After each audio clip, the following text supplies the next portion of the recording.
안녕하세요. 오늘도 사연살롱을 찾아주셔서 감사합니다. 저는 지금 제 사랑스러운 딸 가영이와 어느 때보다 평온하고 감사한 일상을 누리고 있는 김서한이라고 해요. 과거에는 절대 믿지 않았던 권선징악이라는 말을 지금은 깊게 새기며 살고 있어요. 그렇게 된 제 놀라운 이야기를 지금 들려드릴게요. 제게는 언제나 자랑스러운 아빠가 계셨었죠. 지금은 보고 싶어도 볼 수 없는 곳에 계시지만요. 생전에 아빠는 소방관이었어요. 그것도 엄청나게 용감한 소방관이요. 아빠 주변에 계시는 분들은 아빠가 위험에 처한 사람들을 많이 구했다고 항상 제게 말해주셨어요. 당신이 다칠 수 있는 상황에서도 몸을 사리지 않고 남을 먼저 생각하는 분이셨다고요. 아빠는 그렇게 바쁘게 일하면서도 제가 엄마의 부재를 최대한 느끼지 않게 해주려고 노력했던 자상한 분이었어요. 아빠, 다음 주 학교에서 체육대회 하는데 이번에도 할머니가 오시겠지? 아니야. 이번에는 무슨 일이 있어도 아빠가 꼭 갈 거야. 벌써 한 달 전부터 다른 아저씨들한테 우리 서한이 이번 체육대회에는 내가 꼭 가야 한다고 말해놨어. 그날은 대통령 할아버지가 사는데 불이 나도 아빠가 절대 구하러 갈 수 없다고. 그러니까 걱정하지 마. 아빠가 이번에 꼭 갈게. 그동안 학교 행사에 할머니가 주로 가서 속상했지. 미안해. 아니야. 할머니가 와서 속상한 거 아니야. 그냥 아빠도 한번 왔으면 해서. 나 달리기 짱 잘해. 이번에도 나 개주 시합 나가거든. 알지. 우리 서한이 달리기 잘하는 거. 아빠가 소방서 아저씨들한테도 우리 서한이 자랑을 얼마나 많이 했는데. 진짜? 그럼 올해는 아빠가 체육대회 가서 우리 서한이 뛰는 거 꼭 볼게. 저에 대한 아빠의 사랑은 이루 말할 수 없이 컸고 저 역시 아빠를 많이 의지하며 살았어요. 엄마가 없어 슬프다기보다 이렇게 멋진 아빠가 내 아빠라서 좋은 점이 더 많은 날들이었어요. 하지만 저도 아빠 때문에 가끔 속상할 때가 있었어요. 아빠가 다치거나 아파서 집에 돌아오면 제가 할 수 있는 건 아프지 말라며 우는 것밖에 없었죠. 그럴 때마다 아빠는 우는 저를 달래며 아빠는 마냥 괜찮다, 하나도 안 아프다 라고 하셨죠. 하지만 저는 어리지만 그게 저를 위한 아빠의 거짓말이라는 것을 다 알고 있었어요. 한 번은 아빠가 정말 크게 다쳐서 며칠 밤이나 지나고 나서야 집에 돌아온 날이었어요. 서한아. 아빠, 왜 이렇게 늦게 왔어? 얼마나 걱정했는데. 또 다쳤어? 조금밖에 안 다쳤어. 그런데 다리가 왜 그래? 왜 잘 못 걸어? 아빠가 어떤 사람을 구했는데 글쎄 그 사람의 기르던 호랑이가 아빠 발을 어흥하고 잡아먹었어. 그게 무슨 소리야? 호랑이를 기르는 사람이 어딨어? 진짜라니까. 아빠 정말 괜찮아. 그날도 아빠는 아무 일 아니라는 듯이 제 앞에서 농담으로 넘어가려고 했어요. 하지만 아빠는 그때부터 줄곧 다리 한쪽을 심하게 절뚝이기 시작했어요. 나중에 커서 안 사실은 화재 사고 현장에서 인명구조를 마치고 나오다가 무너진 잔해 사이로 빠지면서 한쪽 다리가 심하게 낀 상태로 발견이 되었다고 하더군요. 방화복이 다 너덜너덜할 정도였다고 하니 그냥 발만 달려있을 뿐 제 구실을 못하게 되어 버린 거예요. 저는 느낌으로 알 수 있었어요. 아빠가 더 이상 멋진 소방관 일을 할 수 없게 되었다는 것을요. 제 앞에서 힘든 티를 한 번도 낸 적 없는 아빠였지만 그날 이후로 아빠의 눈은 너무 슬퍼 보여 똑바로 쳐다볼 수가 없었어요. 얼마 후 아빠는 어쩔 수 없이 소방서를 떠나고 말았어요. 그래도 제게는 여전히 굳건한 모습을 보여주려 애썼어요. 몇 달 후 아빠가 저를 불러놓고 조용히 말했어요. 서한아, 지금부터 아빠가 하는 말 잘 들어.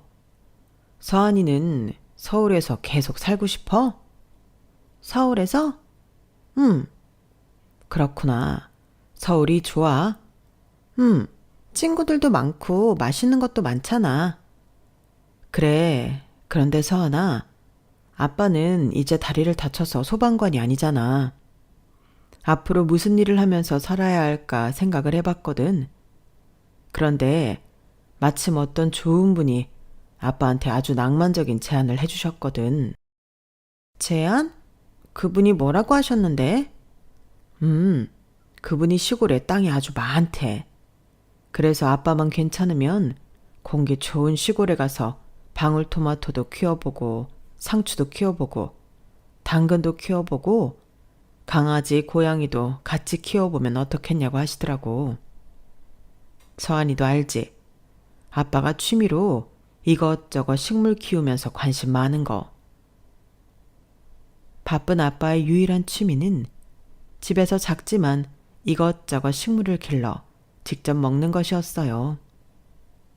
일 때문에 집에 아무리 늦게 와도 식물 상태부터 체크하시고는 했죠. 그럼 아빠가 상추랑 당근을 키우러 시골에 가는 거야? 그런 것도 기르고 아빠 몸도 조금 쉬게 해주려고. 서울에서 쉬면 안 돼?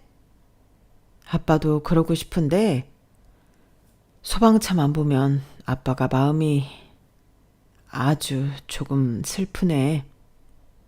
그럼 나도 아빠랑 시골 가서 살아? 그래서 물어보는 거야, 서한이한테. 아빠랑 같이 시골에 가서 살아도 괜찮은지, 아니면 서울에서 할머니랑 사는 게 더 좋은지, 서한이가 좋을 대로 선택해 주었으면 해서. 아빠 말 무슨 말인지 알았지? 시골 가면 학교도 바뀌는 거지. 아무래도 거기서 서울로 학교를 다닐 수는 없으니까 전학을 가야 되겠지?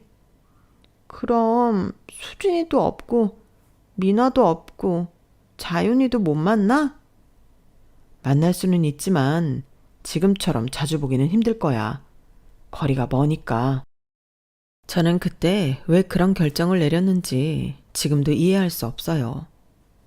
아빠를 그렇게 의지하고 사랑하면서도 친구들과 헤어지면 세상이 무너지는 줄 알았던 그 어리석은 마음.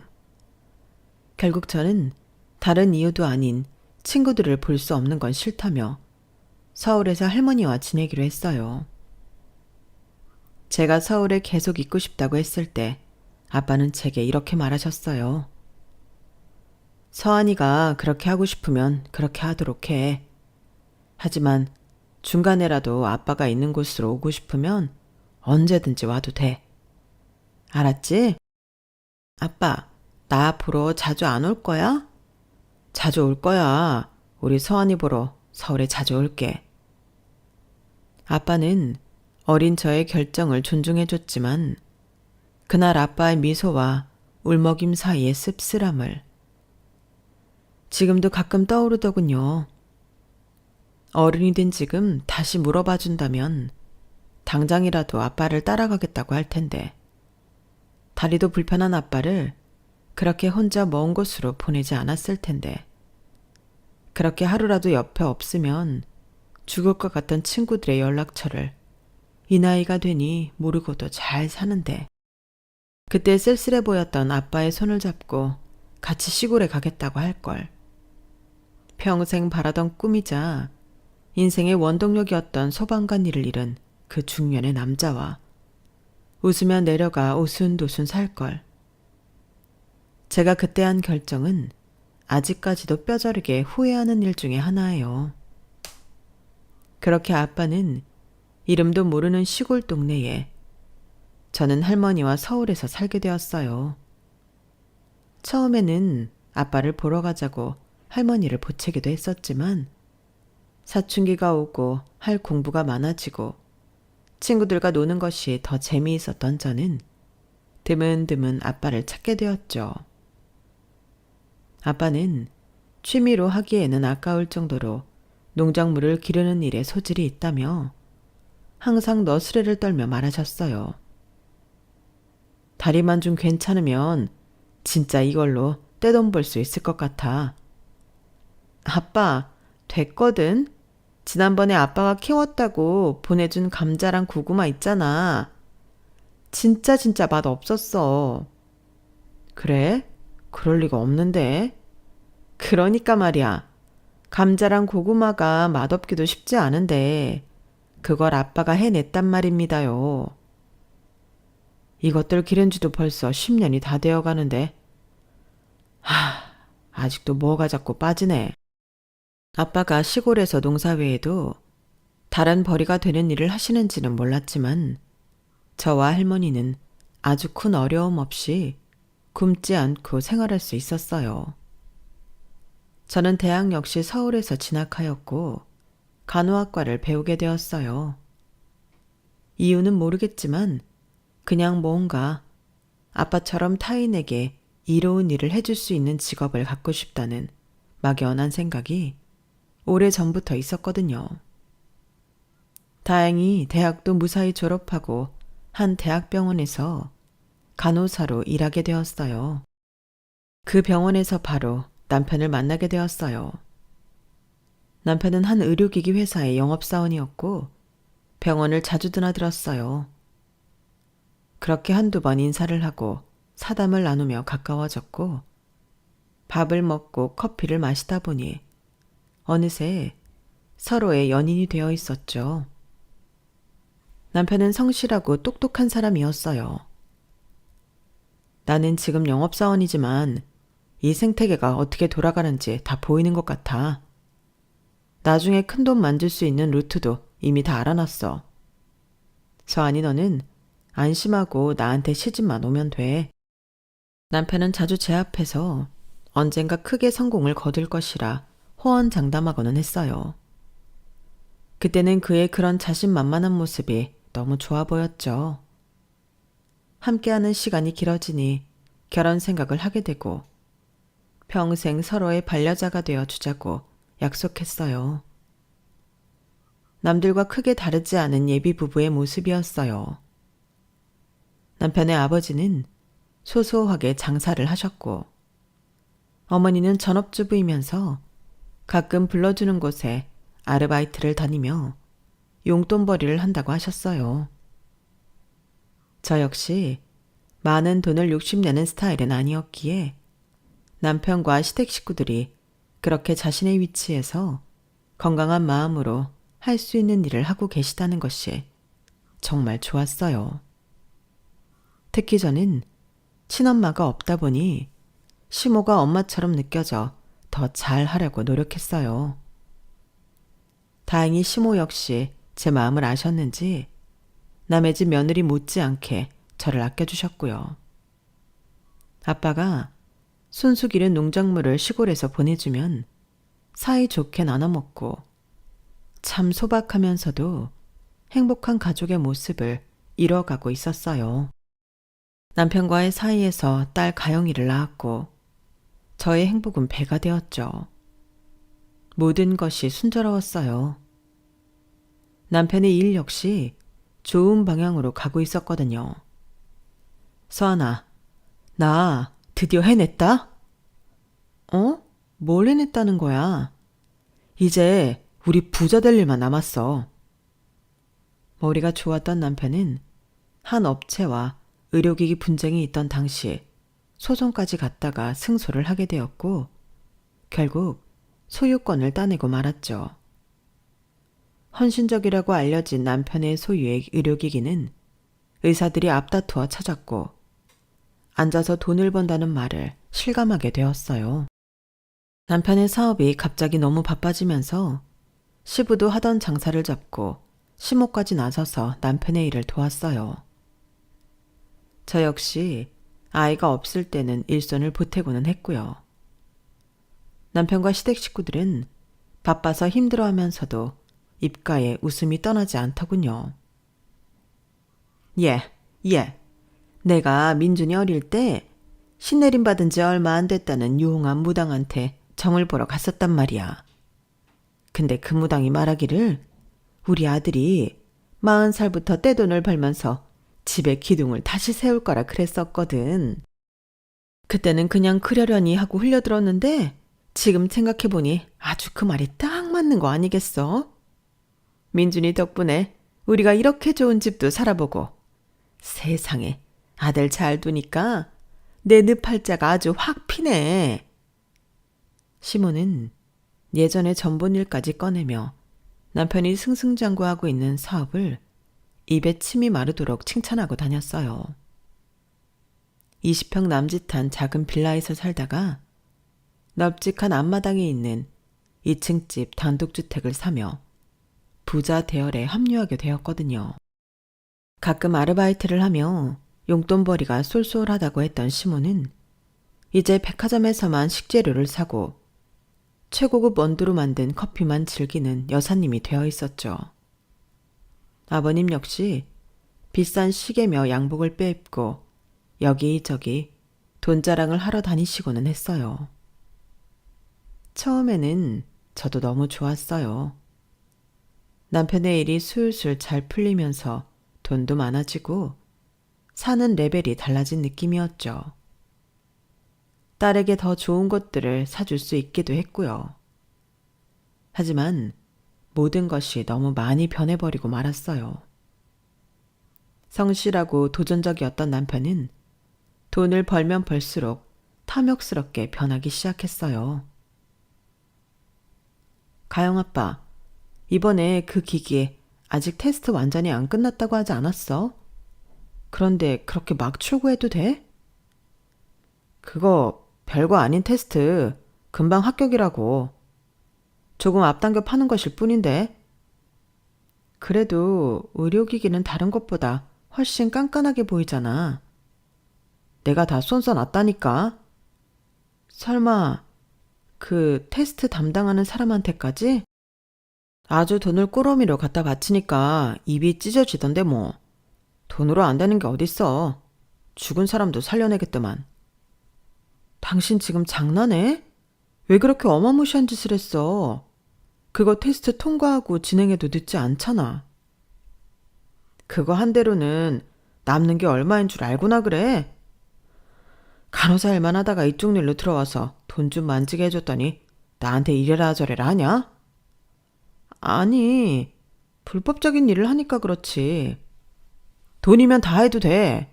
시끄러우니까 그만 얘기하고 나가 있어. 사업이 잘 되면 잘 될수록 남편은 욕심만 주워먹은 인형처럼 뭐든 다 돈으로 해결하려고 했어요. 그건 남편뿐만이 아니었어요. 돈맛을 알아버린 시부와 시모 역시 악마와 영혼을 거래한 것처럼 완전히 다른 사람들이 되어 있었죠. 아줌마, 여기에 뭐 넣었어요? 네, 평소 넣는 양념들 넣었는데 왜 그러세요? 맛이나 보고 지금 내온 거예요. 내가 발로 해도 이것보다는 맛있겠네. 가다 다 버리세요. 이 아까운 것들을 다요? 그러니까 이 아까운 것을 왜 아줌마가 다 망쳐놨냐고요. 이거 한 뭉치가 아줌마 하루 1급보다 비싸요. 알아요? 죄송합니다. 시모는 집에서 일해주시는 분들에게 언제나 막대했어요. 심지어 백화점이나 상점, 공공 업무를 하는 직원들한테까지 무조건 자기 아랫사람으로 보며 갑질을 해댔죠. 여기 매니저 어딨어? 내가 여기서 지금 물건을 한두 번 사? 이런 싸구려 같은 걸 감히 나한테 갖다 줘? 매니저 빨리 나오라 그래! 시모는 남편의 사업 성공 이후로 미신에도 집착하기도 했어요. 주기적으로 용하다는 무당에게 돈을 수없이 안기고 이것저것 중요한 일을 물어보고 다니는 것 같더군요. 가족들과의 의논, 협동 같은 건 아예 안중에도 없어졌죠. 시모는 더 이상 제가 알던 사람이 아니었어요. 죽었다 다시 태어난다 해도 그렇게 180도 다른 사람이 되기는 힘들 것 같거든요. 시부는 갑자기 모임을 여러 개 만들더니 골프도 치러 다니고 럭셔리 해외여행을 하도 많이 다녀서 집에서 얼굴을 보기가 힘들 정도였어요. 머리부터 발끝까지, 아니 그냥 인간 전체가 싹 다 바뀐 이 세 사람에게 적응이 되지 않는 건 저뿐만이 아니었어요. 엄마, 아빠한테 학교 상담 얘기하려고 서재에 들어갔더니 통화 중이니까 시끄럽게 하지 말고 빨리 나가라고 그랬어. 뭐? 아빠가? 아빠는 요즘 바쁘다고 같이 나랑 놀지도 않고 뭐 물어봐도 나보고 알아서 인터넷으로 찾아보라고 그러기만 하고 우리 아빠가 아닌 것 같아. 미안해, 가영아. 엄마가 미안해. 시댁 식구들은 모두 돈 쓰고 다니느라 바빠서 가영이에게도 무심해졌어요. 딸은 이제는 원하는 것들을 모두 살 수는 있게 되었지만 저를 제외한 다른 식구들이 더 이상 자신의 가족이 아닌 것 같다고 느끼고 있을 정도였죠. 가영 아빠, 지금 가영이가 몇 학년인 줄 알기나 해? 5학년 아니야? 가영이 교복 입고 다니는 거 안 보여? 중학생이야. 그래? 벌써 그렇게 컸어? 그게 지금 할 말이야? 애가 몇 살인지 뭘 하고 다니는지 이 정도로 관심이 없는 거야? 내가 좀 바빠? 가영이 필요한 거 다 사주고 네 얼굴에 바르고 몸에 치장하고 다니는 것들 다 내가 이렇게 벌어다 쓰는 거잖아. 이런 내가 애가 몇 살인지 다 기억하고 있어야 돼? 당신 왜 이렇게 변했어? 어? 누가 변했다고 그래? 그냥 지금 상황과 레벨에 맞게 살고 있는 것뿐이야. 네가 지금 이 시간에도 숨 쉬는 것처럼 쓰는 돈 다 내 주머니에서 나왔다는 거 잊지 마라. 여자가 좀 조용조용하면 어디가 덧나? 바가지나 긁고 말이야. 남편은 제게 막말을 하고 저를 무시하는 행동을 서스럼 없이 했어요. 심지어 다른 여자들과 외도까지 하기 시작했고요. 어머니, 드릴 말씀이 있어요. 가영 아빠, 밖에서 다른 여자 만나고 다녀요. 그래? 그럴 수도 있지. 네? 민준이처럼 잘 되는 사업하고 여기저기 아는 사람 많이 만나고 다니다 보면 그럴 수도 있지 않니? 어머니, 어떻게 그런 말을... 너야말로 참 답답하다.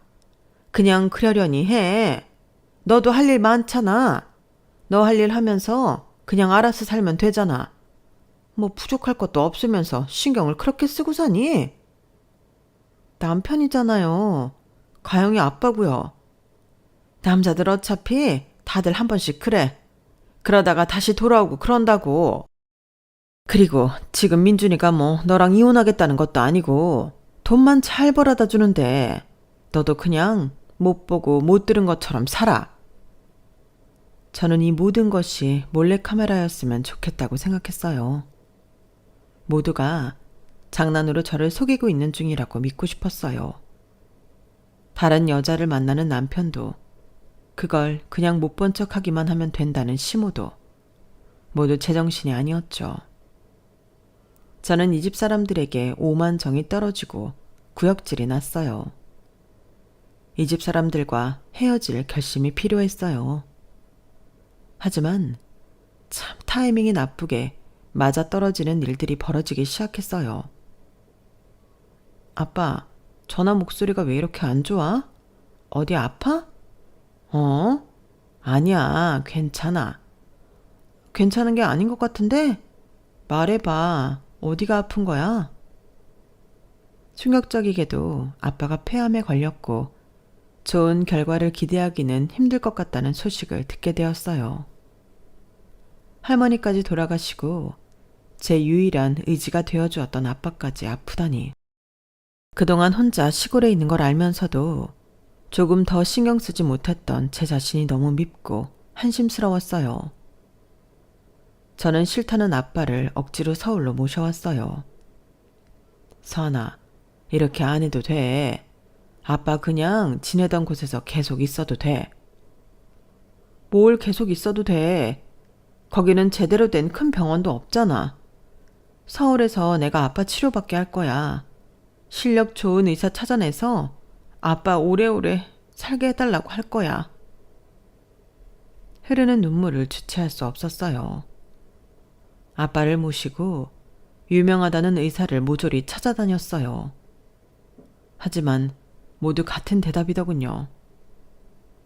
수술은 가능하지만 지금 암이 워낙 많이 진행되어서 100% 제거할 수 있다고 장담은 드리기 힘듭니다.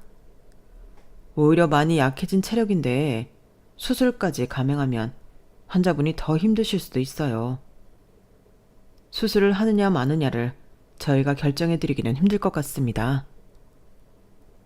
저는 그래도 마지막 희망의 끈을 놓지 않고 아빠를 설득해 수술을 받기로 했어요. 결국 의사도 적극적으로 권하지는 않았던 수술을 하게 되었고 결과는 역시나 좋지 않았어요. 개복을 해보니 생각보다 상황이 더 안 좋습니다. 죄송합니다. 아빠의 몸은 의사들도 손을 놓을 정도로 심각한 상태가 되어버린 거예요. 저는 아빠와 1분 1초라도 함께 있으려고 병원 간병 생활을 자처했어요. 서하나, 가영이랑 조서방에 기다리잖아. 집에 들어가. 어? 아빠 마음이 안 좋아. 괜찮아. 아빠랑 있을래. 조서방이랑 싸웠어? 아빠는 이미 다 알고 있다는 듯이 나지막이 제게 물었고 저는 거짓말을 할 수 없었어요. 왜냐면 아빠가 서울에 올라오고 병원에 입원과 검사, 수술을 하는 동안에도 남편과 시댁 식구들은 한 번도 병문안을 오지 않았거든요. 사실 나 조서방이랑 이혼할까 해. 조서방 사업이 잘 되니까 자꾸 뭐가 삐걱거리니? 아빠 뭐 돗자리 깔아야겠네. 아빠는 모르는 거 없다니까. 우리 서한이 힘들어서 어쩜 좋니? 아빠까지 괜히 여기 와서 우리 딸 힘들게만 하네. 제발 그런 말 하지 마. 힘들긴 뭐가 힘들어? 아빠, 제발 나 두고 빨리 가지 마. 아빠한테 못해준 게 너무 많단 말이야. 어? 나 두고 가지 마. 서한아, 울지 마. 네가 못해준 게 뭐가 있어. 네가 내 딸이어서 그냥 그 자체로 너무 큰 기쁨인데. 내 딸이 또 내 딸을 닮은 딸을 낳고 아빠는 너랑 가영이를 보기만 해도 행복해. 미안해 아빠. 지금까지 시골에 혼자 둬서. 옛날에 아빠가 같이 가자고 할 때 그냥 따라갈걸. 나 지금 너무 후회해. 아빠를 왜 그냥 혼자 보냈을까? 아빠는 거기 혼자 내려가면서 얼마나 쓸쓸했을까? 다리도 안 좋은데. 마음은 얼마나 더 안 좋았을까? 내가 얼마나 미웠을까? 아빠, 정말 미안해. 그때 혼자 보내서 미안해. 내가 철이 없었어. 서하나, 울지 마. 그런 말도 하지 마. 아빠는 진짜 괜찮아. 아빠 마음대로 너를 억지로 데려갔다면 우리 모두 행복하지 못했을 거야. 아빠는 우리 딸 마음을 존중해. 저는 오히려 아프고 약해져 깡 말라버린 아빠의 품에 안겨 한참을 울고 위로받았어요.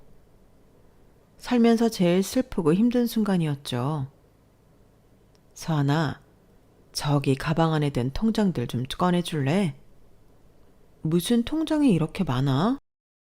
이거 다 서한이 네 거야. 내 거? 아빠 거가 아니고? 우리 딸 돈이야. 여러 통장들에 들어있는 액수를 보고 저는 눈을 몇 번이나 비벼댔어요. 아빠, 이게 뭐가 잘못된 것 같은데? 돈 액수가 통장마다 너무 많아. 이상해. 통장 한 개당 10억씩 10개의 통장을 합치니 모두 100억이 들어있었어요. 아빠가 지금부터 들려주는 이야기 잘 들어. 너무 눈물나게 감사한 이야기니까.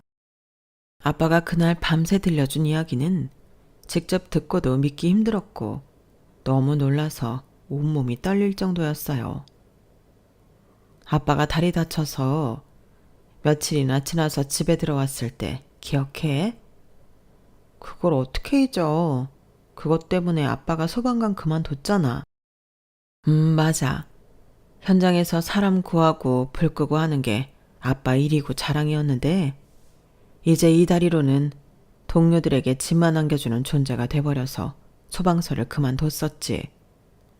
그런데 그날 사고 현장에서 내가 극적으로 구한 분이 한 연세 지긋한 신사분이었거든. 그분을 구조하고 아빠가 다리 한쪽을 잃었고 일도 그만두고 말았다는 소식을 전해 들으신 거야. 몸이 좀 회복되자마자 직접 나를 찾아오셨더라고. 아빠 손을 잡고 얼마나 울면서 사죄를 하시든지. 저는 제 일을 했을 뿐이라고 그랬지. 그 신사분은 아무 잘못도 없는 거라고. 그런데 계속 아빠가 마음에 걸린 신사분이 얼마 후에 아빠를 다시 찾아왔어. 김남석 소방관님, 제가 이 은혜를 어떻게 갚아야 할지 생각해 봤는데 아무래도 제가 가진 것은 재산뿐이라. 그거라도 받아주세요. 무슨 소리세요? 제가 선생님 재산을 어떻게 받나요? 계속 말씀드렸다시피 선생님은 위험한 상황에 계셨던 것이고 저는 제 할 일을 한 것뿐입니다. 정말 이렇게 안 찾아오셔도 됩니다. 소방관님이 뭐라고 말씀하셔도 저는 꼭 해드리고 싶습니다. 안 받아주시면 더 나이가 많은 제가 절대 편안하게 눈을 감을 수 없을 것 같습니다. 그분이 재산을 주겠다고 하신 거야? 그것도 엄청 많이. 거절 안 했어? 에휴, 말도 마. 엄청 거절했지. 그런데도 매일 날 찾아오고 무릎을 꿇고 사정을 하시고 울기까지 하시더라고. 자기 돈을 아빠한테 주고 싶다고 무릎 꿇고 울었다고? 진짜야. 그게 무슨 상황이야? 아빠가 안 받겠다는데 그렇게까지 해서 주는 건?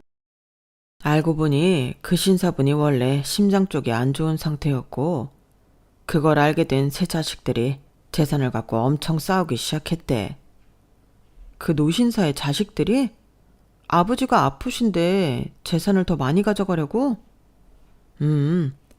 아버지는 당연히 조만간 죽을 거다 하고 자식들은 이미 정해놓고 치고받고 아주 난리를 치면서 욕심을 부린 거야. 노신사분은 자식들이 자기는 안중에도 없고 돈만 갖고 싸우는 모습이 너무 보기 싫으셨던 거지. 말도 안 돼. 아직 살아계신 아버지 앞에서 돈 문제로 그렇게 싸우다니. 아빠도 그 얘기 듣고 얼마나 놀랐는지 몰라. 아무튼 노신사분이 화재를 당해서 병원에 있는데도 세 남매 중에 단 한 명도 온 적이 없었대. 와, 진짜 심하다. 폐륜적이다. 그걸 보고 노신사는 자식이고 뭐고 다 필요 없다고 확신하시고 당신 목숨을 구하고 다리랑 직장까지 잃은 아빠에게 모든 것을 줘야겠다고 생각하셨대. 그래서 노신사분이 아빠에게 먼저 물어보시더라. 김 소방관님은 평소에 뭐 하는 걸 좋아하시나요? 저는 우리 딸아이랑 놀고 사부작 식물 기르는 걸 좋아합니다. 제 손으로 키운 것을 보고 따고 먹고 나누고 하는 재미가 아주 말도 못하게 좋더라고요. 제가 현금 외에도 시골에 땅이 좀 있습니다. 거기에 공간을 마련해 드릴 테니 원 없이 취미생활 해보시겠습니까? 취미는 취미로 남겨야죠. 비록 장애인이 됐지만 이제부터 제가 할 수 있는 일을 찾아 나설 겁니다. 취미로 여기고 싶으시면 취미로 여기시고 생업으로 여기고 싶으시면 생업으로 여기셔도 좋습니다.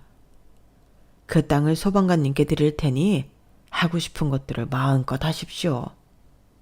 네? 땅을 주신다고요? 생활비도 드릴 겁니다. 네? 아니, 선생님, 무슨 농담을 그렇게 진지하게 하시는지. 소방관님, 저 농담 아닙니다. 소방관님이 평생 일 안 하고 쉬어도 괜찮을 만큼 돈을 드리겠습니다. 그러니 그 땅에서는 하고 싶은 거 다 하면서 지내세요. 그래서 그 노신사가 진짜 아빠한테 땅이랑 돈을 줬어? 그걸로 실강이를 거의 한 달은 한 것 같아. 받으라고 주시는 분과 싫다고 거절하고. 그리 웃기지. 그런 장면을 누가 상상이나 할 수나 있겠어. 아무튼 그분은 정말 땅도 돈도 내게 엄청 주셨어. 어안이 벙벙했지. 갑자기 그렇게 큰 돈이 내게 떨어졌으니.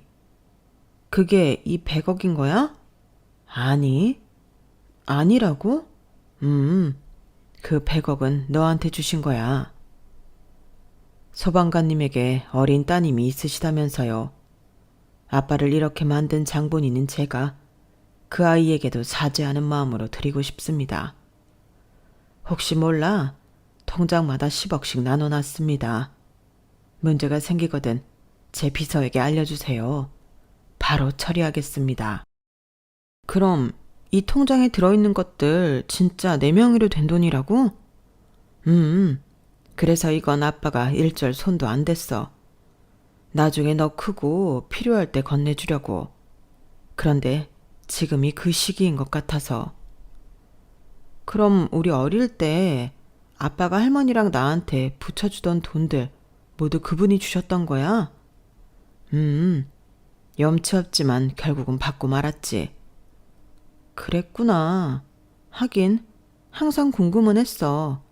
아빠가 다리도 불편해서 일하기 힘들 텐데 어떻게 돈을 붙여주는 건지. 혹시라도 큰 돈을 보내면 자만해지거나 욕심부릴까 딱 필요한 만큼만 보냈었어. 미안해. 아니야, 아빠가 왜 미안해. 나 헛된 생각 품지 말라고 가르쳐준 거잖아. 그래서 나 얼마나 열심히 공부하고 열심히 살았는데. 고마워, 우리 딸. 내가 더 고맙지. 참, 그래서 그 노신사분은 어떻게 됐어? 그렇게 내가 감당하지 못할 만큼 많은 것들을 주시고는 몇 년 뒤에 부고장을 받았어. 돌아가셨다고. 돌아가셨구나. 그런데 그분들 자식들이 가만히 있었어? 난리 났을 것 같은데. 당연하지. 그런데 그분이 돌아가시기 전에 법적으로 전혀 문제 안 생기도록 꼼꼼하게 처리해 놓으셨더라고. 한동안 이를 바득바득 깔며 찾아오던 자식들도 어쩔 수 없이 돌아서더라고. 나한테는 100억, 아빠한테는 땅이랑 돈을 얼마나 주셨는데? 300억. 뭐? 300억? 정말 말도 안 되지? 거짓말 같아. 평생 구경도 못 해볼 돈인데 그걸 아빠한테 주다니. 아빠가 그 300억을 다 썼을 리 없는데? 내 말이 맞지? 네 앞으로 100억이 따로 있기는 하지만 혹시 몰라서 10%인 30억은 남겨놓고 나머지는 다 기부했어. 그리고 너에게 줄 그 돈들도 정말 많은 생각을 하다가 지금 주게 된 거야. 뭐? 기부? 와, 역시 우리 아빠. 소방관들 열악한 처우 개선 좀 해달라고. 거기에도 기부하고 전국의 사정이 어렵다는 보육원, 양로원, 장애인 보호소, 유기동물들 살리는 구원활동단체, 아프리카 지역 식량지원단체, 또 뭐 있었더라? 아무튼 상황 열악하다는 곳은 다 찾아서 보냈어. 그 노신사분도 대단한데 아빠도 진짜 대단하다. 스케일 미쳤네. 270억을 기부한 기부천사잖아. 기부천사는 무슨, 그 노신사분이 주신 돈 갖고 내가 생색낸 거지. 부끄럽고 창피하다. 저는 아빠 이야기를 듣는 내내 놀라움의 연속으로 입을 다물지 못했어요. 그리고는 저 역시 다짐했어요. 나도 그럼 주신 이 돈 다 가지진 않을래. 정말? 우리 딸 기특하네. 아빠, 나도 다 큰 딸이 있어. 그렇게 애기한테 말하듯이 하지 마. 저는 이혼 후 그 돈의 반만 남기고 나머지는 아빠처럼 어려운 것에 기부를 했어요. 세상에 그것처럼 가슴 뿌듯하고 황홀한 일이 없더군요. 하지만 슬픈 소식 역시 또 전해졌죠. 아빠가 결국 제 곁을 떠나고 마신 거예요. 아빠의 유언대로 장례식 역시 간소하고 조용히 치르기로 했어요. 나야. 아우, 이게 누구야? 너희 아빠 아파서 간병해야 된다고 집에 못 들어간다고 다짜고짜 선포를 하시더니 얼마 만에 들어보는 목소린가? 비꼬지 마. 우리 아빠 돌아가셨어. 그래? 그래? 지금 상황에 그 말이 가당키나 하니? 그럼 당장 달려가서 절이라도 드릴게 이래야 되나? 너 진짜 어쩌다 이렇게 인간 말종이 됐니? 내가 알던 조민준 맞아? 참, 너희 아빠도 평생 아무 도움도 안 되고 가셨네. 그렇잖아. 몸이 멀쩡하시기를 했어. 돈벌이를 잘하시기를 했어. 결국 늙고 병든 노인네 신분으로 가신 거잖아. 우리 아빠가 장애인이고 돈벌이 안 해서 너한테 돈 받아간 적 있어? 무슨 말을 그따위로 해. 너를 통해서 내 돈이 흘러갔는지 어쩐지 나는 알 수가 없지. 그때였어요. 시모가 남편의 전화를 가로채 제게 말하더군요. 예, 가영애미니? 우리 거기 초상집 못 간다. 그렇게 알아? 사돈이에요. 다른 먼 것도 아니고 같은 서울 하늘 아래 있는 장례식을 못 온 이유가 뭔데요? 지난번에 보살님이 이번 달에 있는 모든 장례식에 우리 식구 아무도 가지 말래. 보살님이 나한테 가면 더러운 귀신 붙어서 민준이 사업 말아먹는다면서 절대 가지 말라고 신신당부를 하더라. 그 얘기를 듣고 거기를 우리가 어떻게 가니? 저는 그 뒷얘기는 듣지도 않고 바로 전화를 끊어버렸어요. 들을 가치도 없었죠. 무당의 말을 철석같이 믿고 우리 아빠 병원은커녕 장례식까지 못 온다고 말하는 저 인간들이 정말 사람이 맞나 싶더라고요. 결국 조용하고 쓸쓸하게 아빠의 장례식을 마치게 되었어요. 저는 장례가 모두 끝나고 남편과 이혼 절차를 밟았어요. 돈밖에 안 보이는 그 인간은 딸의 양육권도 아주 자연스럽게 제게 넘기더군요. 지금까지 그들이 한 짓을 생각하면 소송을 흙탕물로 끌고 갔어야 마땅하지만 평화롭게 합의 이혼으로 끝낸 이유는 따로 있었어요. 이혼 전 의료기기 분야에 종사하는 지인에게 알아보니 남편의 탐욕이 과해 테스트 합격을 받지 못한 의료기기들의 불량 문제가 속출하였고 업계 사람들 사이에서는 이미 매장 분위기라고 하더군요. 회사 파산은 물론이고 남편은 징역형까지 받을 수도 있다고 했어요. 저와의 이혼 후 남편과 시부모는 하루가 멀다 하고 무너져가는 자신들의 돈, 모래성을 넉넉히 보고 있을 수밖에 없었다고 하더군요. 기름 부은 불꽃처럼 화르륵 잘 되던 그 사업은 일장춘몽처럼 한순간에 무너져 내리고 말았던 거예요. 게다가 제가 가장 학수고대하던 순간이 드디어 찾아왔어요. 남편은 자신이 가장 화려했던 한때 저와 딸, 시부모와 함께 살던 으리으리한 단독주택을 처분해 어떻게든 빚을 갚아보고자 노력한 것 같아요. 하지만 워낙 비싸게 내나 한동안 주인이 나타나지 않았어요. 시모는 죽어도 그 집은 팔 수 없다며 울고불고 난리를 치는 바람에 공인중개사가 경찰을 부른 적도 있다고 하더군요.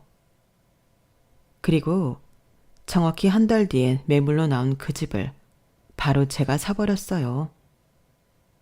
누가 그 집의 새 주인이 되는지 얼굴이라도 보고 싶다며 부동산 앞에 도둑고양이처럼 모여있던 그 세 인간들은 제가 계약서에 도장을 찍는 순간 벼락을 맞은 것처럼 굳어버리더군요.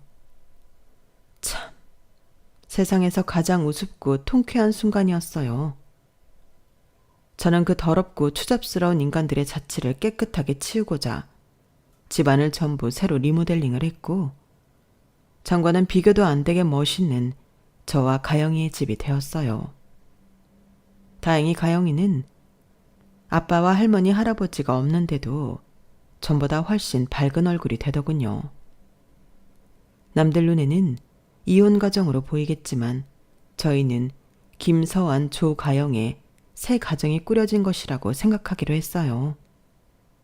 마음이 가벼워진 가영이는 학교 공부도 열심히 하고 뭘 하든 적극적으로 나서는 예쁜 소녀가 되었어요. 저는 지금 그냥 딸 키우는 엄마로 살고 있냐고요? 아니요. 저는 늦가기 시험 준비생이랍니다. 이혼 후 끊겨버린 제 경력 단절을 다시 이어가 보려고 해요. 그것도 아주 멋진 곳에서 말이에요. 저는 아빠처럼 용감한 소방관은 될 수 없지만 아픈 사람을 제일 먼저 찾아가 치료해주는 응급구조사가 되려 해요. 간호사 때 버릇처럼 나오던 용어나 일들이 가물가물하지만 응급구조사 관련 자격 취득을 위해 지금 어느 수험생보다 더 열정적으로 공부하고 있답니다. 저 역시 하늘에 계신 아빠처럼 위험에 빠진 사람들을 돌보는 용감한 일을 하려고 결심했거든요. 아빠, 거기서 잘 지내고 있어요? 늦은 나이지만 나도 아빠처럼 자랑스러운 가영이의 엄마가 되려고 노력 중이에요. 많이 부족하지만 지켜봐 주세요. 아빠, 아주 많이 보고 싶고 사랑해요. 아빠가 보고 계실 테니 돈에 안주하지 않고 더 열심히 살게요. 제 이야기는 여기까지입니다. 항상 곁에 좋은 분들이 계시길 바라며 행복하세요. 여러분, 사연 댓글에 응원과 현명한 조언 부탁드려요. 좋아요와 구독은 저에게 큰 힘이 됩니다. 오늘도 좋은 일 가득하세요.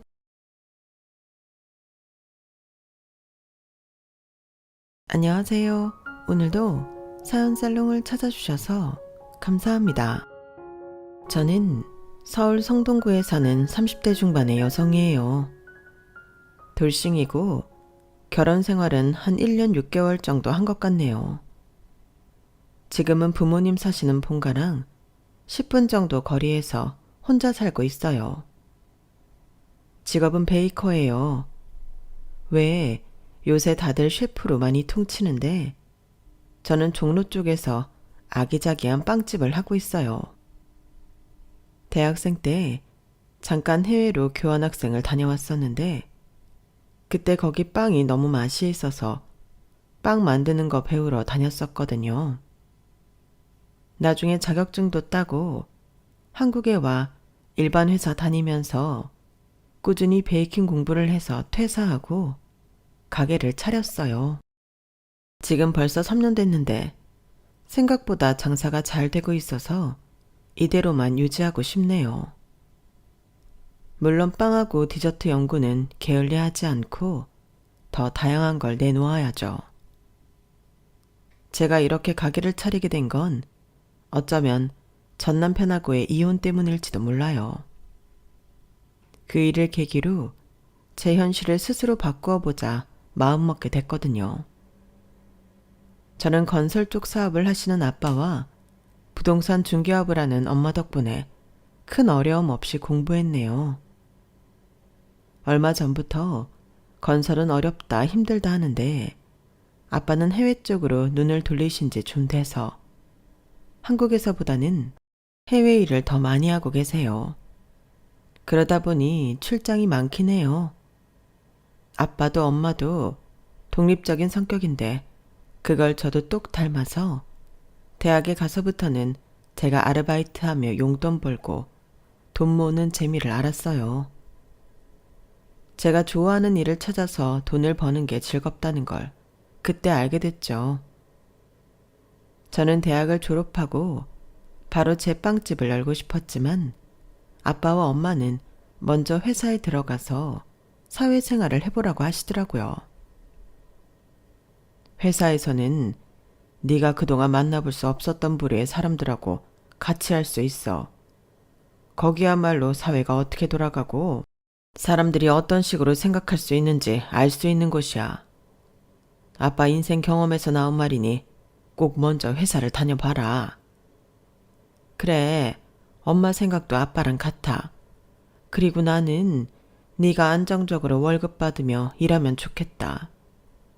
솔직히 세상에서 제일 속편한 게 월급쟁이야.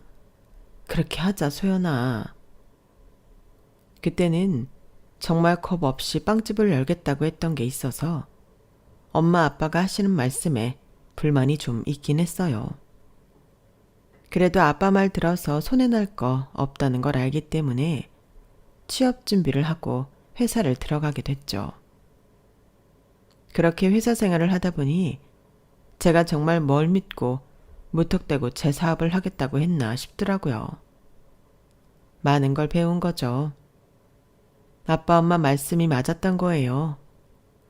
사회 경험이 전혀 없는 상태에서 꿈에 부풀기만 해서 일을 벌이는 건 아니었던 거예요. 회사에서 보니까 제품 하나 만드는데도 고려해야 할 사항이 너무 많고 이게 사람들의 기호에 맞는지도 충분히 조사를 해야 하더라고요. 그런 것도 모르고 저만 좋으면 다 좋아해 줄 것 같은 기분만으로는 아마 실패할 게 뻔했을 거예요. 그렇게 일을 하다 보니 엄마 말씀처럼 그냥 쭉 월급 받고 사는 것도 나쁘지 않겠다는 마음이 들더라고요. 그래서 이대로 회사 생활을 계속할까 생각하던 차에 남편을 만나게 됐어요. 2년을 사귀고 결혼을 했죠. 그런데 사람하고 몇 년을 사귄다고 해도 같이 살아보는 게 아니면 그 사람의 전부를 알 수 없더군요. 남편이 그랬어요. 좀 개성은 없어도 착한 사람이라고 생각했는데 어찌나 자기네 집만 아는지 지금 떠올려도 치가 떨리네요. 한때 좋아했던 사람이 이렇게까지 싫어지다니. 그런 거 보면 사람 관계 참 별거 아니에요. 그리고 남편보다 시동생하고 시어머니가 진짜 인간도 아니라는 말이 절로 나오네요. 시동생은 어찌나 싸가지가 없는지요.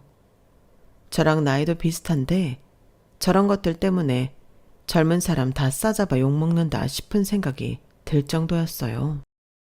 그럼 지금부터 본격적으로 제 기막혔던 그리고 짧았던 결혼 생활과 시댁 이야기를 해볼게요.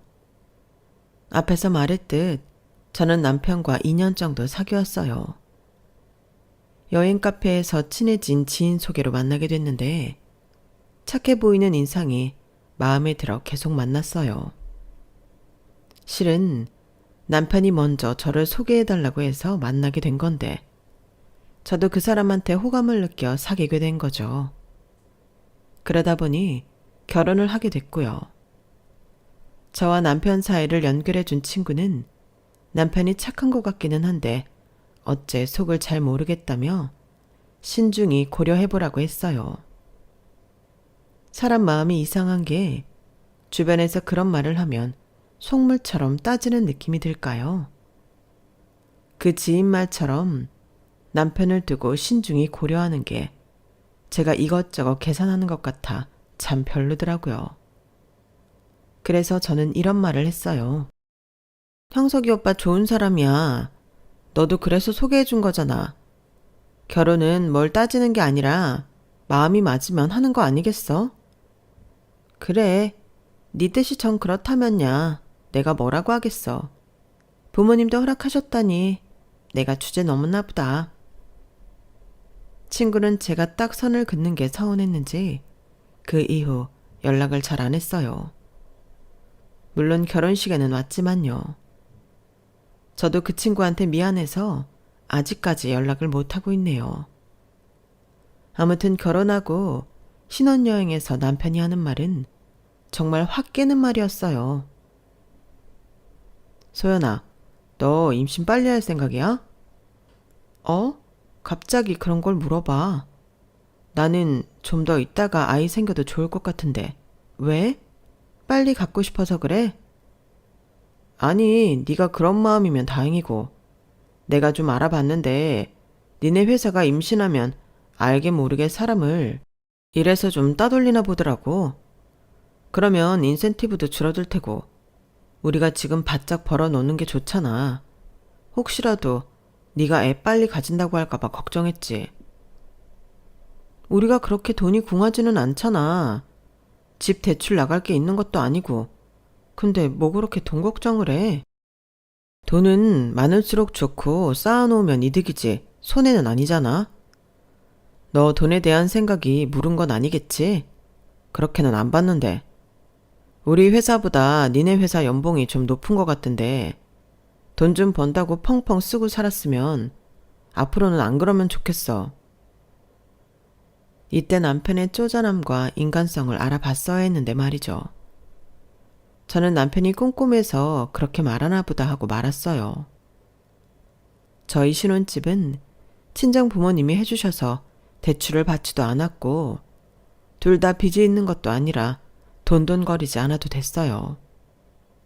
아파트형 빌라로 입지가 좋은 데 해주셨고 저희 같은 젊은 부부들이 많아 남편도 마음에 들어 했어요.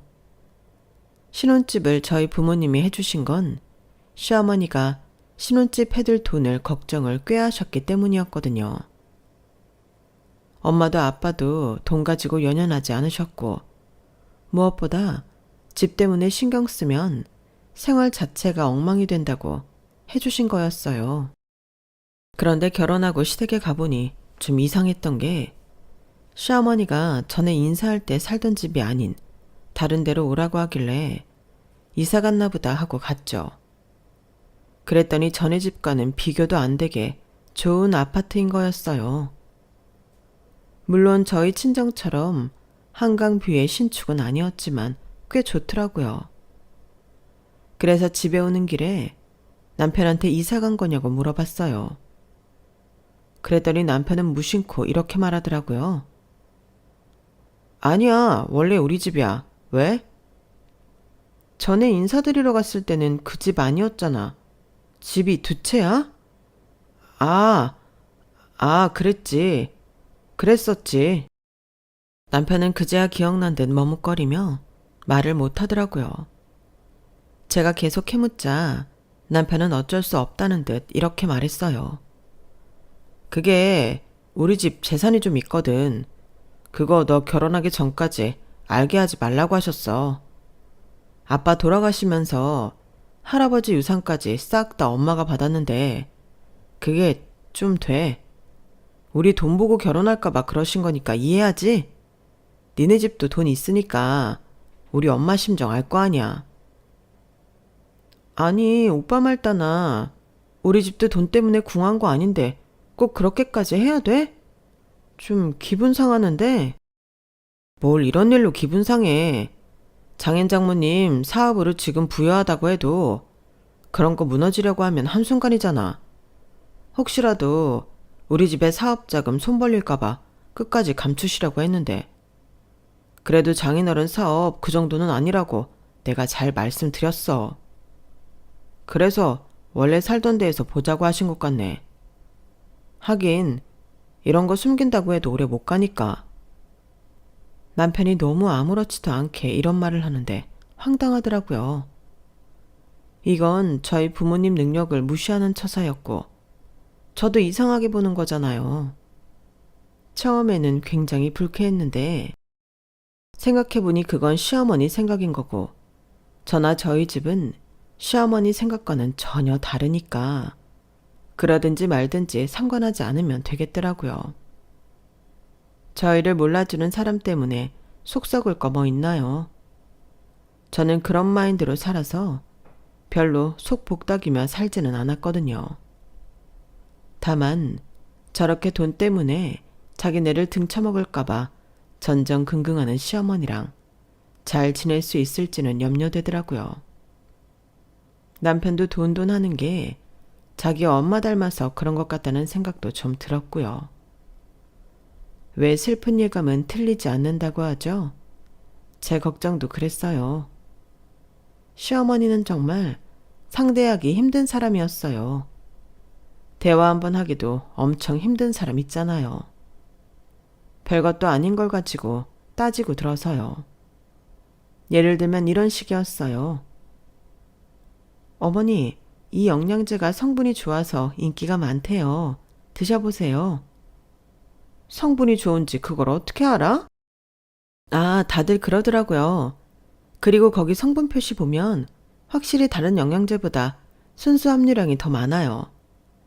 이거 먹어본 사람들이 다 효과 좋다고 하더라고요. 네 눈으로 본 것도 아니잖아. 이런 딱지야 얼마든지 만들 수 있는 거고. 네가 먹어본 것도 아니고 남의 말만 듣고 곧지 곧대로 믿는다니? 너도 참 너다. 이게 많다고 해봤자 다 거기서 거기야. 돈이나 더 받으려는 거지 뭐. 무슨 선물을 해도 한 번도 그냥 아, 그러니 좋은 거구나. 이런 말을 들어본 적이 없어요. 심지어 일본 출장 갔다 오는 길에 거기 백화점에서 제일 비싼 스카프를 사다 드렸는데도 이거 다 딴 거 섞으면서 100%라고 하는 거라고. 백화점이라고 물건 더 좋지도 않은데 괜히 이름값으로 비싸기만 하다며 한번 쓱 보고 옆으로 던져버리는 거 있죠. 말 그대로 진짜 던졌어요. 저는 그때 친구가 결혼 전 말렸던 게 생각났어요. 뭐 곧 잊었지만 그 후로 점점 더 자주 친구 말이 생각나게 됐죠. 그만큼 더 안 좋은 경우가 많아졌고 결국 이혼으로 이어졌어요. 시동생은 더 갖잖았어요. 정말이지 나이도 어린 게 예의라고는 밥 말아먹었고 사람을 봐도 인사도 제대로 안 하고 제가 무슨 말을 하거나 뭘 가져오면 일단 코웃음부터 치는 거였어요. 처음에는 시동생한테도 몇 번 선물을 했는데요. 제가 뭔가 선물을 하면 이러더군요. 도련님, 이거 제가 출장 갔다 오면서 도련님 생각나서 샀어요. 요즘 이런 백 많이 메고 다니잖아요. 한번 해보세요. 흥, 이런 건 생각 없이 유행 쫓는 애들이라 하는 거지 뭐. 그럼 안 쓰세요? 안 쓸 거면 저 다른 사람한테 선물할게요. 아니 뭘 또 그렇게까지. 있으면 언젠가 한 번은 쓰겠지. 뭐든 비웃듯이 코웃음을 치며 물건을 던지듯 툭 놓는 게 어쩜 그리 시어머니가 물건 던지는 거나 비슷하던지요. 처음에는 저런 도련님 반응이 무안하고 제가 뭘 잘못한 기분이 들었는데 좀 지나고 보니까 이 집 사람들이 원래 그러더라고요. 곧 저는 괜히 주눅들 필요 없다고 생각하게 됐어요. 남편 역시 자기네 식구랑 다를 게 없었는데요. 제가 시어머니랑 시동생 때문에 속상해서 얘기 좀 들어달라고 말을 하면 그렇게 펄펄 뛸 수가 없었어요. 야, 너는 어떻게 나한테 우리 집 식구 흉을 봐? 내가 장인어른이나 장모님 흉 보면 좋겠어. 이건 아무리 부부 사이라고 해도 예의 문제야. 너는 최소한의 예의도 없어? 지금 나한테 예의라고 그랬어? 그래서 어머니랑 도련님은 나한테 예의 지켜? 오빠가 볼 때는 그래. 그게 선물 가져온 사람한테 할 말이야? 우리 엄마랑 진석이가 솔직해서 그런 거지. 예의 없는 건 아니지. 그리고 틀린 말도 아니잖아. 네가 너무 겉으로 보는 거에 홀리니까 하는 말이고 딱히 너한테 예의 없다는 거 못 느끼겠는데? 그리고 시댁 식구가 무슨 며느리한테 예의 따지고 해야 돼? 난 좀 이해 안 되네.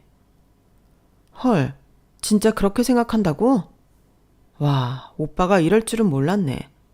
그럼 우리 엄마 아빠도 오빠한테 예의 안 지켜도 상관없지? 야, 사위랑 며느리랑 같냐? 무슨 말도 안 되는 소리를. 몇 세기에 살다 오셨어요? 조선이야 여기가? 아 몰라. 나도 엄마 아빠한테 말해서 오빠한테 막 하라고 그럴 거니까 알아서 해. 야, 뭘 또 이런 얘기를 니네 집에 한다고 그래. 됐어. 왜? 찔리는 게 있나 봐? 아니면 왜 말을 못하게 해? 내가 뭘 또 말을 못하게 해. 유치하게 이 말 저 말 퍼뜨린다는 뜻이야. 정말 이렇게 고압적이고 자기 집만 하는 사람일 줄 꿈에도 몰랐네요.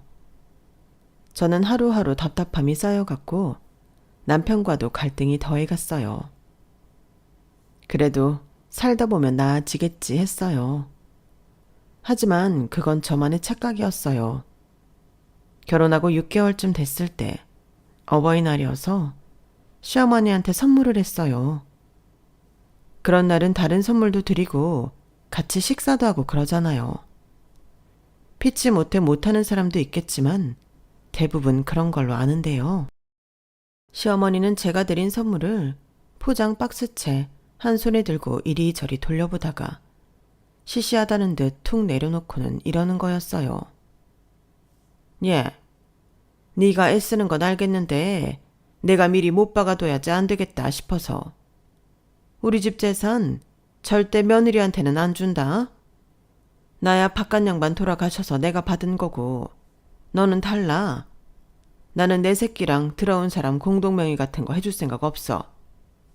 그런 거 알고도 네가 나한테 이런 거 주는 거라면 네 진심이라고 생각할게. 아, 그러시군요. 네, 그러세요. 저는 그냥 제 할 도리 하는 거니까요. 제 말에 시어머니랑 시동생은 또 피식 웃더라고요. 왜 그러는지도 모르겠더군요. 거기다 대고 시어머니는 이렇게 말을 덧붙였어요. 어쨌든 이 집 재산은 절대 며느리한테 안 준다. 시댁 재산 받겠다는 생각으로 시댁에 예의를 차린 것도 아니라 그러든지 말든지 넘겨버렸어요. 그걸 갖고 남편한테 뭐라고 해봤자 말이 안 통할 것도 뻔했고요. 대신 집에 와서 저도 남편한테 이렇게 말했죠. 오빠, 내가 무남 동료인 거 알지? 우리 집 재산은 다 내가 물려받아. 오빠도 그거 공동명의 안 되니까 알아둬. 어? 왜? 나랑 너는 부부니까 경제 공동체잖아. 그런데 나도 시댁 물려받는 재산은 공동명의 못 해주신다잖아. 우리 집도 그렇게 할 거라고. 왜 나는 시댁에서 굴러들어온 돌 취급받는데 그렇게 해줘야 돼? 나는 사위잖아. 사위는 다르지. 뭐가 달라? 사위야말로 백년 손님인데. 진짜 이러다가 우리 끝나는 수가 있다. 제가 이렇게 말해도 남편은 전혀 위기의식을 느끼지 않았는데 지나고 나면 다 괜찮아질 거고 제가 뵐 수 있겠냐는 태도더라고요. 너 어차피 시간 지나면 다 풀리잖아. 네가 뒤끝이 없어서 너랑 결혼한 것도 있어. 그리고 화도 별로 안 내고. 이 인간은 그게 다 저 자신을 위해 화도 빨리 풀고 나쁜 일은 빨리 잊는다는 걸 몰랐던 거예요. 저 좋자고 하지 저를 화나게 한 사람 좋아서 그러겠어요. 화내고 속 끓이면 제 몸에만 안 좋으니 2차 피해를 막자는 거죠. 저는 그런 말 할 필요조차 느끼지 못해서 가만히 있는 지경이 됐어요. 이런 상태가 계속 가면 결혼 생활을 끝낼 수도 있는 건데요. 하지만 남편은 그런 생각은 전혀 하지 않는 것 같더라고요. 그렇게 시간이 가고 결혼 기념일이 돌아왔어요. 사실 결혼 기념이라고 해도 기념하고 싶지도 않았지만 그래도 같이 밥을 먹어야 하지 않을까 하는 생각이었어요. 제가 잘못된 생각을 한 날이라고 제 마음속에 도장을 찍어버리고 싶지 않아 뭐라도 같이 해보자 했던 것 같아요. 그런데 하필 그날 도련님 생일을 가족끼리 미기하겠다는 거였어요. 그럼 하루 미루면 안 되나? 우리 결혼 기념일은 딱 그날이라 겹치잖아. 진석이 생일 미리 하는 게 걔가 다음 날부터 여행 가서 그런 거잖아. 그냥 같이 하는 걸로 하자. 우리도 축하받고 좋잖아. 이미 정해서 통보하는 건데 제가 안 된다고 하면 또 시끄러워질 것 같더군요. 그리고 둘만 앉아서 밥 먹느니 다른 사람들하고 먹는 것도 나쁘지 않겠다 싶었어요. 그 다른 사람들이 시댁 식구들인 건 좀 별로였지만요. 결혼 기념일날 아침 일찍 엄마는 저한테 선물 쿠폰과 문자를 보내셨어요. 우리 딸 결혼 기념일 축하한다. 벌써 1년이구나. 시간이 빠르다. 오늘 김서방이랑 재미있게 잘 지내? 저는 당장이라도 전화를 해서 도련님 생일 식사랑 겹쳤다고 하소연하고 싶었지만 꾹 참았어요. 엄마는 좋은 날이라고 축하하시는데 그런 말을 하면 얼마나 걱정하실까 싶어서요. 도련님 생일 식사는 청담동에 꽤 비싼 레스토랑을 예약했더라고요. 뭐 시댁이 반포니까 그닥 먼 것도 아니고 그 집 식구들이면 거기서 식사하는 것쯤 별거 아니겠거니 하고 갔어요. 이미 시어머니랑 도련님이 제일 비싼 코스로 주문을 다 해놨더라고요. 생일 축하해요, 도련님. 제가 백화점 쿠폰 문자로 보내드린 거 보셨죠?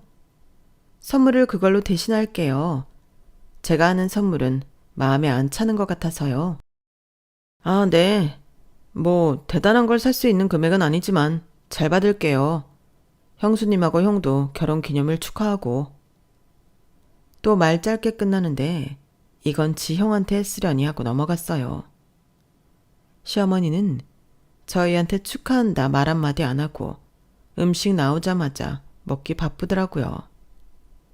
거기에 와인도 제일 비싼 걸로 시키고 사이드 메뉴들도 어찌나 비싼 것들을 시켜서 먹는지 넷이 식사하는데 꽤 많은 돈이 나오겠더라고요. 저야 코스만 먹어도 질려서 다 먹지도 못했고요.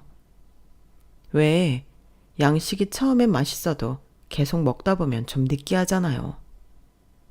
그런데 세 사람은 어찌나도 잘 먹던지요. 거기다 좀 창피했던 게 너무 개걸스러워서 좀처럼 남들 일로 부끄러워하지 않는 저도 거기 직원들 보기 민망했어요. 그렇게 다 먹고 났는데 시어머니랑 도련님이 먼저 일어나며 이러는 거였어요. 잘 먹었다 얘. 나는 지금 바로 친구들하고 공항 가야 돼. 괌에 가기로 했거든. 진석이도 친구들 만나서 거기서 자고 내일 아침 출발한다고 했어. 우리 먼저 간다. 네, 가세요. 잘 다녀오세요. 저는 당연히 계산을 시어머니나 도련님이 할 줄 알았는데 보니까 청구서를 그냥 놓고 가더라고요. 어머니 청구서 놓고 나가셨는데? 직원 갖다 줄까? 아니야, 내가 오늘 산다고 말했어. 뭐라고? 나한테 그런 말 한 적 없잖아. 어차피 우리 결혼기념일 하려고 했잖아. 그걸 나 혼자 다 낸다고? 그렇게 생각했어? 네가 말 꺼냈지 내가 하자고 한 거 아니잖아. 그럼 오빠는 결혼기념일 그냥 넘어가라고 했어? 어차피 계속 사는 거 그게 그렇게 대수인가? 매일이 같은 날들인데 그런 기념일을 왜 하나 모르겠네. 돈만 나가고. 그럴 거면 생일은 왜 해? 명절은 왜 지켜? 매일이 같은 날들인데. 저는 거기까지 말하고 청구서를 남편 무릎 위로 툭 던졌어요. 그 집 식구들이 잘하는 행동 그대로요. 모르겠고 이건 오빠가 내. 여기서 제일 조금 먹은 사람 나인 거 알지? 나는 추가 주문도 안 시켰고 와인도 안 마셨으니까 많이 먹은 사람들이 내라고. 야, 나 오늘 카드 안 갖고 왔어. 그럼 현금 뽑아서 내. 집에 돌아오며 속으로 저는 엄마 보내주신 쿠폰은 나중에 저 혼자만을 위해 써야겠다고 마음먹었어요. 5성급 호텔 1박 숙박 쿠폰이었거든요. 그걸 엄마가 주셨다고 미리 말 안 한 게 다행이다 싶을 정도로 남편과 시댁에게 철저하게 실망했어요. 집에 오자마자 간단하게 짐을 쌌다가 이건 아니다 싶어 짐을 풀었어요. 신혼집은 엄연히 부모님이 사주신 거고 명의도 제 이름으로 해놓은 건데 왜 제가 나가나 싶더라고요. 그래서 남편이 오기 전 남편 옷가지와 간단한 세면도구들 그리고 그 인간이 끼고 사는 게임기만 가방 하나에 쑤셔 넣어 1층에 내려가 관리실에 맡기며 남편이 오면 주라고 했어요. 그리고 현관 비번도 바꿔버렸어요. 남편한테는 문자를 보냈고요. 우리 서로 떨어져서 생각할 시간이 필요한 것 같아. 오빠는 내가 섭섭할 걸 전혀 이해 못하고 다 오빠 좋을 대로만 생각하잖아. 그러면서 나만 이상한 것처럼 구니까. 이건 근본적으로 서로 안 맞는다는 거 아니겠어?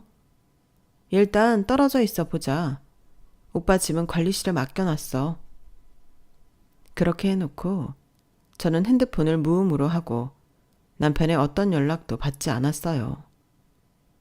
남편은 문자로 별별 소리를 다 하더니 결국은 지쳤는지 이런 문자를 보냈더군요. 그럼 우리 집에는 말하지 마. 너도 니네 집에도 나중에 말하고. 좋은 일도 아닌데 떠벌릴 필요는 없잖아. 어차피 곧 너 풀어질 거잖아. 근데 앞으로 한 번만 더 이랬단 봐. 진짜 그때는 나 가만 안 있을 거야. 남편이 양쪽 어른들한테 비밀로 해달라는 건 다른 이유가 있어서는 아니었어요. 자존심 상한다는 거였죠. 자기는 남들 보기에 착하고 성실하고 반듯해서 가정생활도 문제없는 사람으로 보여야 하는데 그러지를 못한다는 거였어요. 이렇게 남의 눈만 의식하고 겉으로만 착한 척한 걸 저는 왜 미처 몰랐을까요? 결국 저는 속상함에 제 결혼을 말렸던 친구한테 전화해서 속을 털어놓았어요. 내가 결혼 말리기는 했어도 네가 안 좋기를 바란 건 아니잖아. 네가 잘 살기를 바랐는데 너무 안타깝다. 아니야, 효영아. 내가 네 말을 더 진지하게 받아들였어야 했어. 다 지나간 일이고 네가 행복할 수 있는 길을 선택했으면 좋겠어. 그리고 그 선택이 끝나면 형석이 오빠가 뭐라고 하든 부모님께 말씀드려.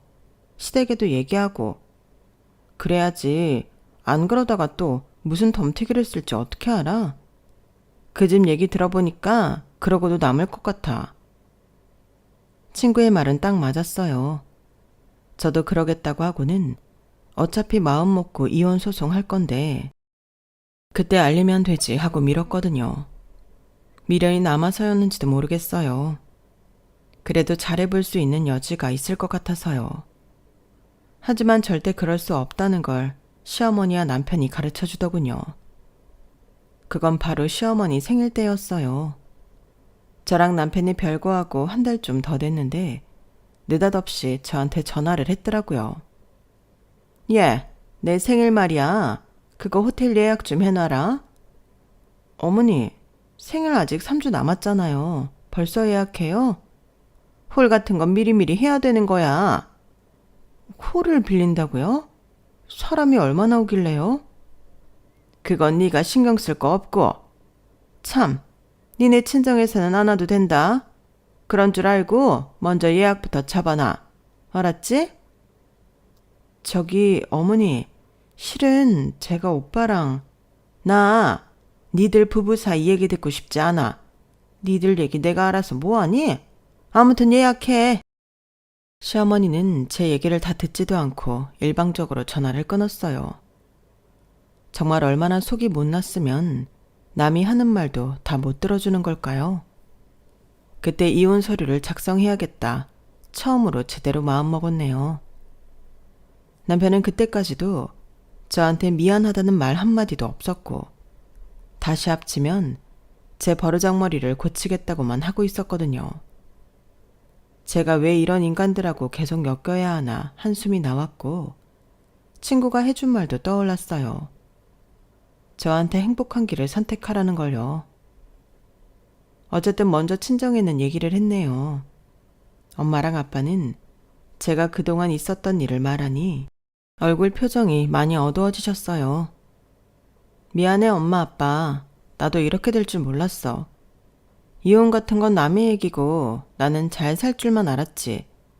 근데 정말 이건 아니지 싶어서 엄마 아빠한테 좋은 모습 못 보여주고 불효하게 된 것 같아 너무 속상해. 아니야. 우리 딸 그동안 얼마나 마음고생 심했어. 괜찮아. 요즘 세상에 이혼이 큰 흠도 아니고 더 오래 살다 헤어지기도 하고 하는데 일찍 헤어지는 걸 잘하는 거라 생각하자. 엄마가 너 그런 줄도 모르고 속편이 있었다. 미안해.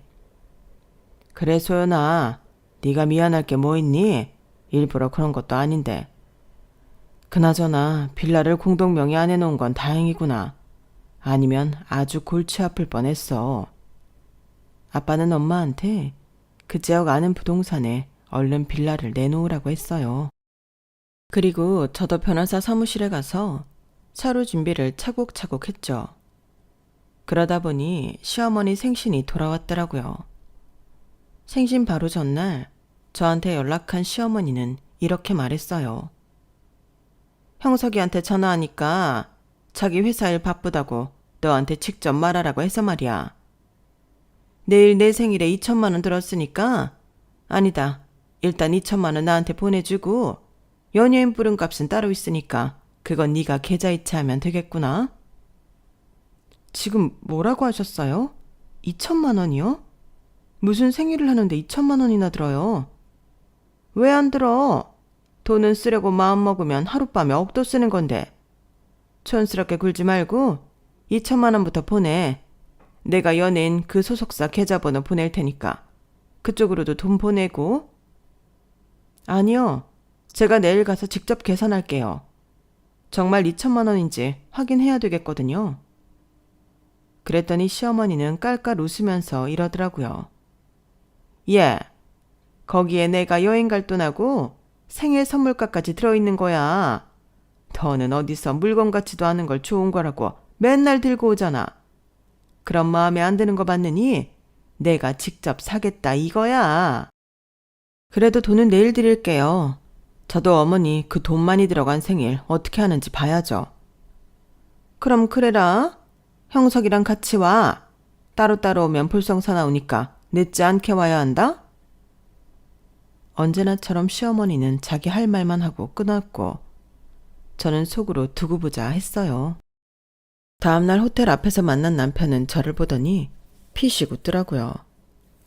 그렇게 보니까 그 비웃는 표정이 시어머니랑 시동생이랑 어찌나 똑같던지요. 저런 걸 못 알아보고 결혼한 내가 바보 맞네, 맞아. 속으로 그런 생각을 하며 저는 남편한테 말 한마디 하지 않고 엘리베이터를 타고 홀로 올라갔어요. 거 이제 적당히 하고 풀어라. 이렇게 길게 끌면 나도 다 생각이 있어. 그거 잘 됐네. 나도 생각해둔 게 있는데. 생각? 무슨 생각? 저는 대답하지 않고 먼저 엘리베이터에서 내려 홀로 들어갔어요. 보니까 어디서 단체 관광 손님이라도 온 양 정말 많은 사람들이 왔는데 친척분들뿐 아니라 시어머니 친구에 저는 처음 보는 사람들까지 가지각색이더라고요. 그럼에도 다들 고상 떨고 조용히 밥을 먹는데 거기에 예전에 좀 잘 나갔던 가수가 한 명 왔더라고요. 그 가수가 앞에 나가서 노래 3곡 부르고 VIP석에서 식사 대접받으며 식사하는 모습이 보이더군요.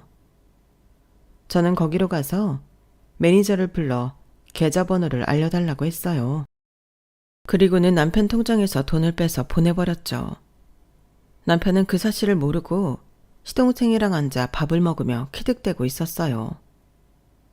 쇼가 다 끝나가는 걸 본 저는 시어머니한테 문자 한 통을 보내며 아무도 눈치채지 못하게 홀을 나와 호텔을 빠져나갔어요. 어머니, 생신쇼 잘 봤어요. 근데 그걸 저보고 하자는 말씀도 안 했고요. 제가 호텔에 물어보니까 끼케야 1,000만 원 정도라고요. 그런데 2천만 원이라뇨. 연예인 부른 비용은 또 따르고요. 제가 그 돈을 왜 드려야 할까요? 저는 이혼할 건데요. 오빠랑 어머니랑 도련님이 사이좋게 계산 잘하세요. 즐겁게 정신없이 놀고 계시길래 저 먼저 나왔습니다. 그럼 나중에 법정에서 뵈어요.